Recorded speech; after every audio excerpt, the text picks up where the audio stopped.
L'inceste est une relation qui fait partie des interdits universels, il est prohibé par toutes les sociétés, toutes les cultures et toutes les religions. Cet acte qualifié de tabou mais qui n'est pas si rare aujourd'hui, désigne une relation sexuelle entre deux membres de la même famille. Un mariage ou une grossesse peuvent en résulter, et sont interdits dans presque tous les pays du monde.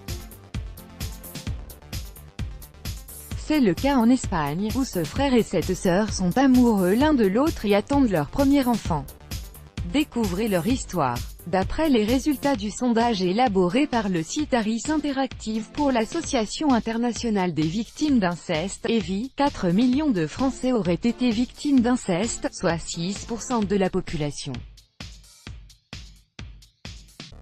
Et 27% des personnes interrogées déclarent connaître au moins une victime dans leur entourage, un amour qui ne s'explique pas. Daniel et Ana Parra sont très amoureux l'un de l'autre et ce couple est en relation depuis 3 ans. Mais jusqu'à maintenant, tout paraît normal et logique, mais le grand problème et la surprise est qu'Ana est aujourd'hui enceinte de son premier enfant. C'est un problème, car ces deux personnes sont en réalité frères et sœurs. Le père d'Ana l'a abandonnée avec sa mère quand elle n'était qu'un enfant, mais elle a entendu des rumeurs que son père avait un autre enfant avec une autre femme. À l'âge de 20 ans, Ana a décidé de chercher et de trouver son frère, Daniel, à travers Facebook. 2 jours plus tard, ils se sont rencontrés et depuis, ils ne se sont jamais séparés. L'amitié entre les deux était forte.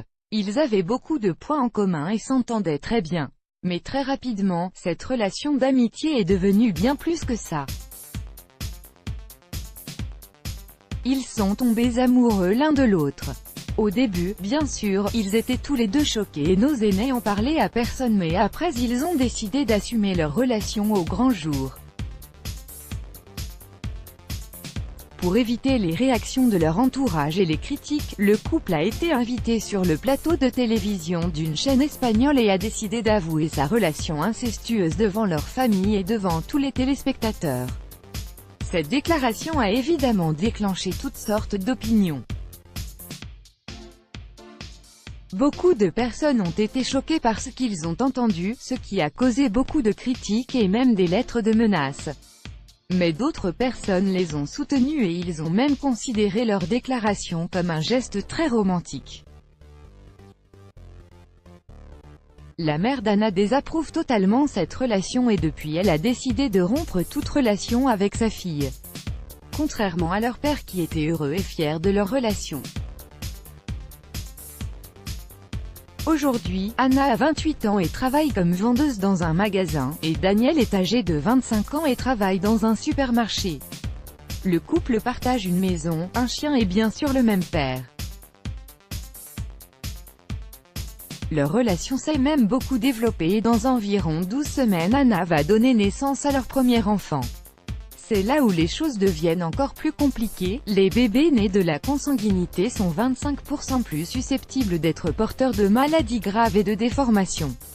En outre, seule Ana peut apparaître sur l'extrait de naissance du bébé comme sa mère, et Daniel ne sera à titre légal que son oncle.